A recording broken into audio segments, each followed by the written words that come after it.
mga Tulugsoy. What's up? Eh, kung pagbali ko ng Kalentong, pagdating ko ng crossing, yun lang kung sino pasahero na yon. Meron nakaiwan ng cellphone. Ito, cellphone. iPhone pa yata ito. Mamahalin. Ngayon, syempre, sasoli natin ito ngayon. Tumawag yung yung may-ari na ito eh. Sa may St. Patrick, sa may tapat ng PCSO. Guys, tara. Soli natin. Kahit matumal yung biyahe, hindi dapat tayo umisip ng masama na pag-interesan itong mga ganitong bagay. Kasi ito, material na bagay lang to. Ang pera nakikita yan, pero yung kabutihan ng ating puso hindi kayang bayaran ng pera yon. Kaya solid rin to guys. Sino man ang may-ari na ito, susunod po, ingat na po kayo. Kasi kung sa iba-iba to, kunyari yung pasahero, kasi pasahero ko yung nakakuha na ito eh. Kung ibang pasahero yon, siyempre hindi na sasoli yun. Wala na, goodbye iPhone na. iPhone niya na to eh. Mayroon pa siyang 50 pesos sa loob. Kasi ako, naranasan ko na rin na mawala ng cellphone eh. Mahirap yung gano'n. Kawawa naman yung nawala ng cellphone, kaya isasoli natin to. Lalo pa to. Ano pa to? May price pa to. Medyo kay kamahalan to kasi iPhone to. Magpapatila-tila lang ako konti na mga. Balik nga kayo guys pag andyan na siya, pag tumawag na siya ulit siya. Hello po.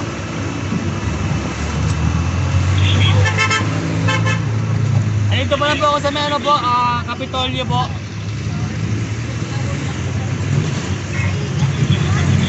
Po.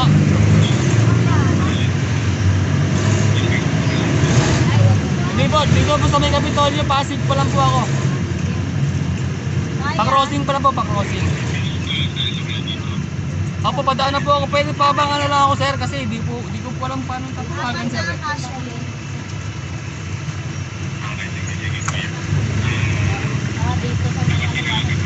Sige po. Pero medyo malayo-layo pa po eh. Okay po, sige po. Naman.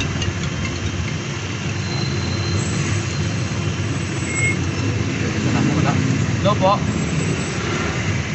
Hello? Wala na po na.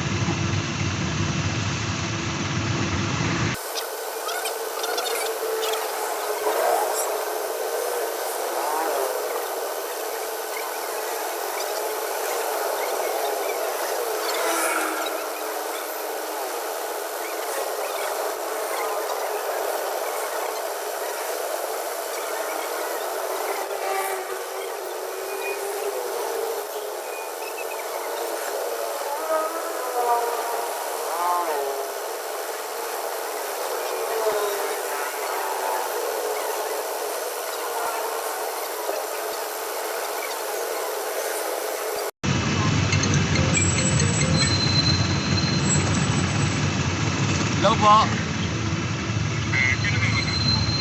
Sir, crossing pa rin po sir pag sir, sa may tulay sir, pababa pa lang po sir, sobrang traffic po sir eh.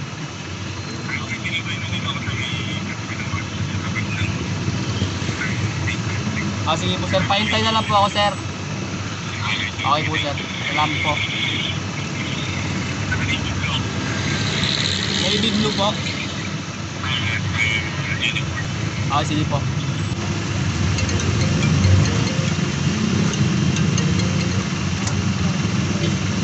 Hello po sir. Ito sir, malapit na po ako sir.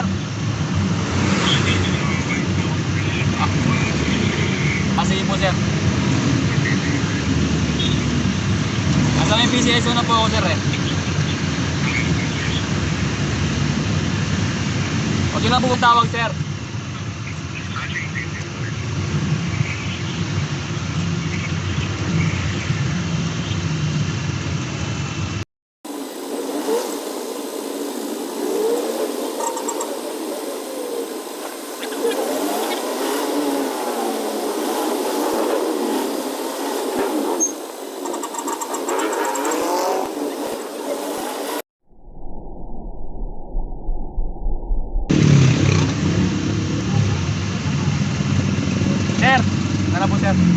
Salamat sir. Sige po sir, okay na sir.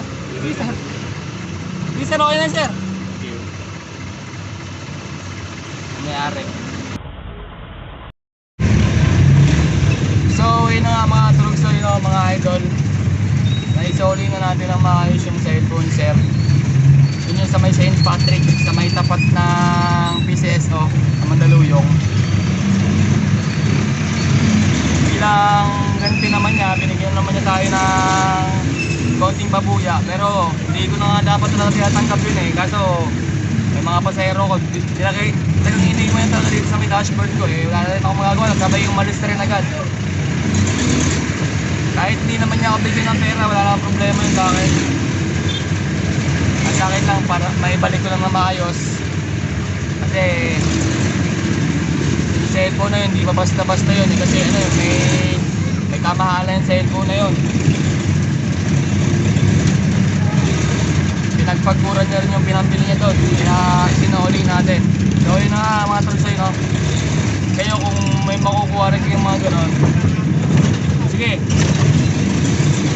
soli nyo rin kasi yung pinambili nila doon sa gamit nila na yun, ay hindi nila hiningi yun, pinagpagkuran nila yun, mga material na bagay lang yun. Para sa akin, hindi masarap sa pakiramdam yung hindi galing sa malinis na paraan yung iuwi mo sa pamilya mo. So, ayun na mga tulogsoy, no? At the end of the day, nakagawa tayo ng kabutihan sa ating kapwa. Bye bye, peace out.